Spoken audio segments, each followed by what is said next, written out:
So Kyle Rittenhouse has been deemed not guilty by the jury in Kenosha, Wisconsin, but the story is not over yet.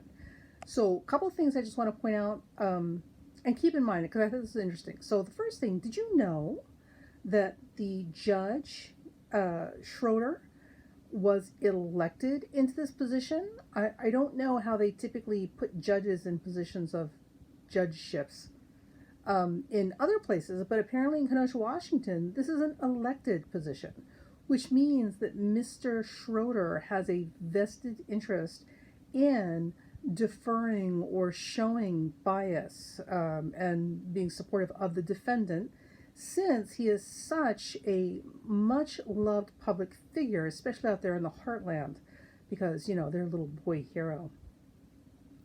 And to drive home the point of how popular this kid is with certain factions,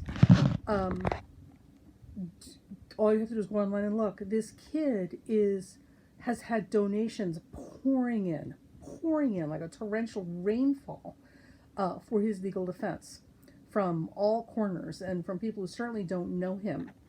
And with very little effort on his or his mother's part. So that's pretty interesting.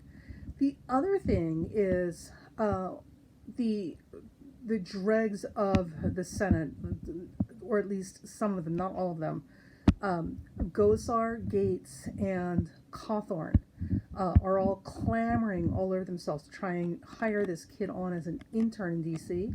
Now, listen, prove me wrong, but I'm telling you, I'll bet you $1, this kid he's not very smart, so I don't know. Like, it mystified me. What would their interest be in this kid? Because he's got all the academic. He's not. This is not intern material unless you need somebody to bring you coffee in the morning. But it occurred to me. Do you know what it is?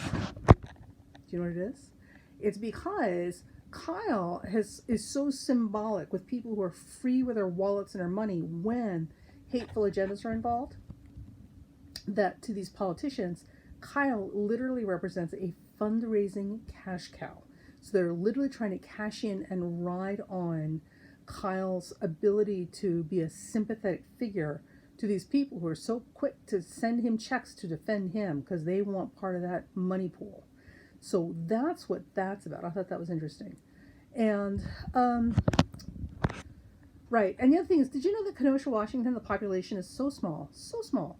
Do you know who has a similar sized population? Fargo, North Dakota. Which means that in Kenosha, everybody knows everybody. Everybody knows each other's business. This was not a sequestered jury, which means that even though they're not supposed to talk about what's going on in the jury, I'm sure they all did. And everybody knew who the jurors were. And even if the jurors weren't saying how they were voting or what they were thinking, I'm sure, as small towns and small cities go, they were real quick to tattle, narc on their other jurors and how they were seeing things. And I say this because there were apparently 2 jurors that were holding up the works and causing these deliberations to go on longer than expected. And it's because they received death threats. Now, there's no reason for 2 jurors to be singled out with death threats unless somebody in the jury pool ran their big mouth and said something that made it clear that these 2 particular individuals were not as sympathetic to Kyle as everybody else. So eventually they strong-armed these 2 into being in unified lock and step with everyone else, and that's how we got a unanimous not guilty verdict. Because the other thing is, remember, Kenosha has the same population as Fargo, North Dakota. And this is basically a rural area, which also means that they don't want, if they've got death threats coming in, they don't want the armed, angry, and ignorant showing up at their doorstep in the middle of the night to burn their houses down or to kill their loved ones in retaliation.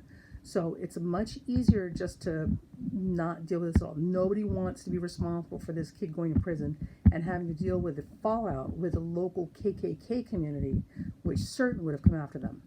So the final thing here, or the almost final thing, is I'm not completely sure, because we don't know what Judge Schroeder, this little freaking comedian, what he said or didn't say to the jury in terms of understanding the legal processes. So it's entirely possible that he gave suggestion that if they all voted in a way that the prosecution didn't like, that they would challenge the decision and bump it up to the next higher court to repeat this again somehow, which would then, of course, take the burden of the decision off of the jury, get them off the hook, especially with their local community, and also place the burden of dealing with the fallout from this on the higher court.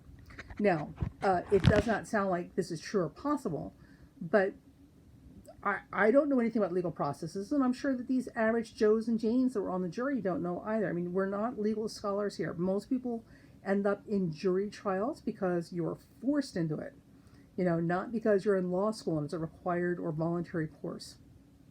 So who knows what Judge Schroeder said that may have suggested or intimated that this is the way things would go, so that even the people who are not okay with calling this a not guilty verdict would still be more amenable to signing on for that, because the belief, the assumption would be that a higher court would handle this if they challenged it again, which clearly is not going to happen, or at least not the way we're thinking it is. So there's that, and this is the final part. So here's the thing I want you guys to keep an eye on. Mr. Rittenhouse has taken some particularly vitriolic and nasty aspects in the first 2 weeks of December. So Mr. Rittenhouse may very well have purchased a ticket on the Karma Express train, and if he's not careful, he may find himself getting run over by it. So I don't know how this is going to play out or what's going to happen, but I can tell you, given the circumstances of what we're dealing with right now, and also the level of egregious offense and the timing of this with the aspects coming up, if he makes it through the first 2 weeks of December, I would look for some major challenges, by the time before he gets to 30. Like seeing 30 will be a challenge as well. So the thing about it is, he in and of himself is not that important. He's not that bright. He's not that important. He is symbolic of other things. And that is his only value to the people around him, who are all moving in like vultures right now. So first 2 weeks of December with Mr. Rittenhouse and with Judge Schroeder, the elected judge, in the small town of Kenosha, which is about the size of Fargo, North Dakota, where everybody knows everybody, and somehow 2 jurors out of this pool were specifically targeted with death threats. How would anybody on the outside know which 2 jurors to target unless somebody in the jury pool said something? Because, again, the jury was not sequestered. They were all going home and talking to their friends and family after the day was done, and you can't tell me they weren't doing that. So, yeah. And just between you and me, I'm not completely convinced that there's not a family relation between Kyle and the judge. And in small towns like that, it's not unthinkable that people at some point along the family tree are related. And I'm going to take a guess here that Judge Schroeder and Kyle may actually be cousins or second cousins by marriage or something like that. Yeah, wouldn't that make a difference in how you view the case?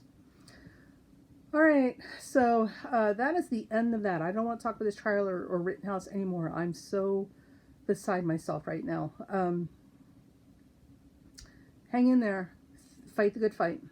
Get yourself into good trouble.